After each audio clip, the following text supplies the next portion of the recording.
We now have Tropical Depression Verbena. It was named here by Pagasa on our Monday morning in the Philippines. It is expected to continue to track towards the west as a tropical depression coming on shore just near Siargao, passing over Leyte and Samar, right over Cebu, and then heading off towards the west. Now, this is not a repeat of Tino, and I'll say it again, it's not a repeat of Tino.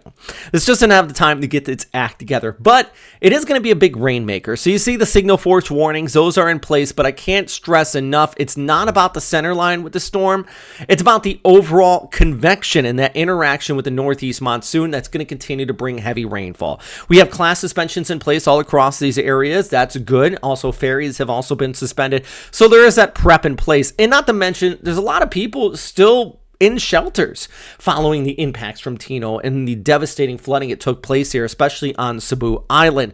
So the last thing you need is even a tropical depression coming overhead. Not an organized storm, but still a big rainmaker, which also, by the way, and just to address the fake news out there, this is why I hold off on naming storms ahead of time. Remember all that hype about a super typhoon back in early November named Verbena?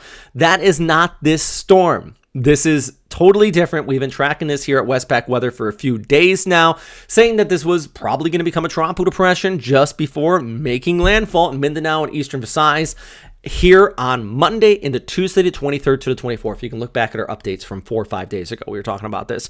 So this shouldn't be a surprise to a lot of people, but if it is, and this is the first time you're hearing about it, yeah, this is moving towards the west, and it's going to bring some pretty decent rainfall. And the main reason is the interaction with the shear line towards the north here. And you can see that's been bringing heavy rain across parts of northern Luzon, especially around the Cagayan Valley. There's been flooding as of late, just due to that interaction with cold surges coming in out of Siberia.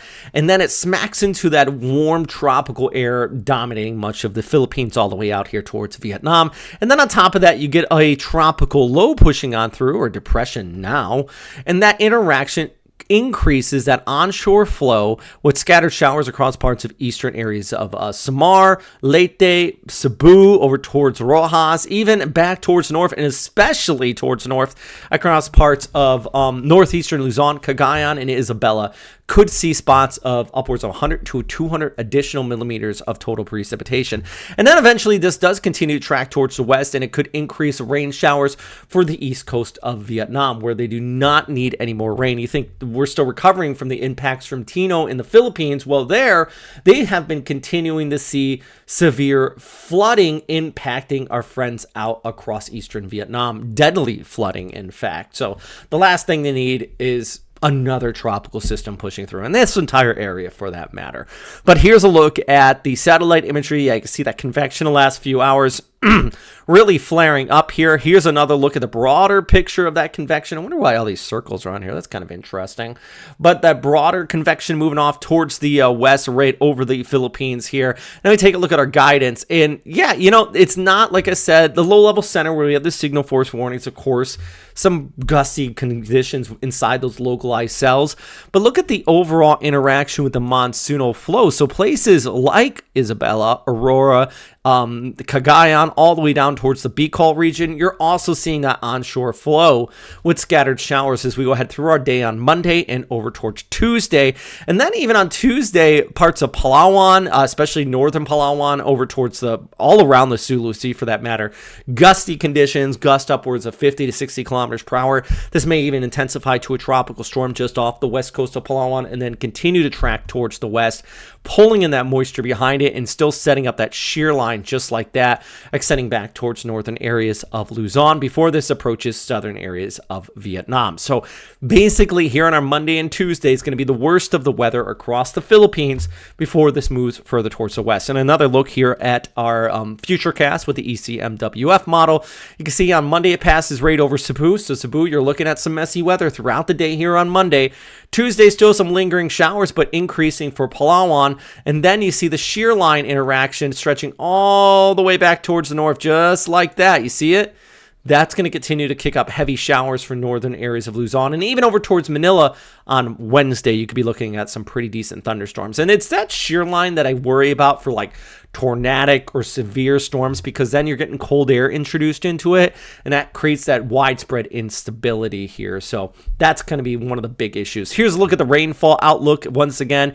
See the heaviest stuff back towards the north, but then it's just those eastern seaboards of a lot of these islands with that flow continuing to kick in from the east. So yeah, that's what we're looking at right now. This is a tropical depression once again, Verbena.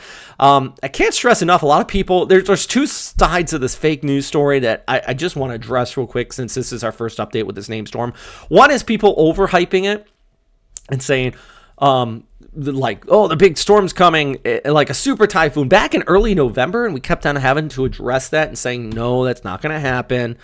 And then the other side of it is when I've been saying for about 4 or 5 days now, 5 days ago, you look at our updates back on the 17th, I put out a video saying, yeah, we're probably going to see a low pressure area, maybe a tropical depression on Monday, Tuesday, the 23rd to the 24th. And we were called fake news because Bagasa wasn't saying it. And do remember, if you're new to this channel or you just recently subscribed, welcome. We try our best to inform, educate. I am a degreed meteorologist and have been specializing in typhoon forecasting for upwards of 20 years now. So not new to the game. And hopefully we try to educate you guys and we can inform you and give you a heads up well ahead of time. And one reason I'm able to do that without hype, because that's never my goal, I prefer respect over hype, is that we have our Patreon members here who donate and support the channel. So I don't have to worry about the clicks. And I know a lot of people that do that. They do it for the clicks. They do a lot of hype so they can get more money off of monetizing. I prefer to give that basic information, educational facts, and I'm able to do that without having to worry about monetizing or getting more clicks because of you guys that donate to the channel and keep this format going for these long form formats. We can break down what's actually happening out here in real time. So yeah, that's the big thing right now. Thank you very much for all our Patreon members. But yeah, we have our tropical depression now, Verbena, located here just towards the east of the Philippines. A lot of convection with it. Expected to track over Visayas and Mindanao here and over towards Palawan as we go ahead through our day on Monday and into Tuesday. A big rainmaker, though. That's the final line. It is not a super typhoon, doesn't have time to become a super typhoon, but it is going to be a rainmaker here across the Philippines. So you want to watch out for that continued threat of flooding and maybe even some landslides and mudslides across a few of the mountains out here. As always, I'm meteorologist Robert Spena, and number one thing, of course, is stay safe out there. Okay, friends? Bye.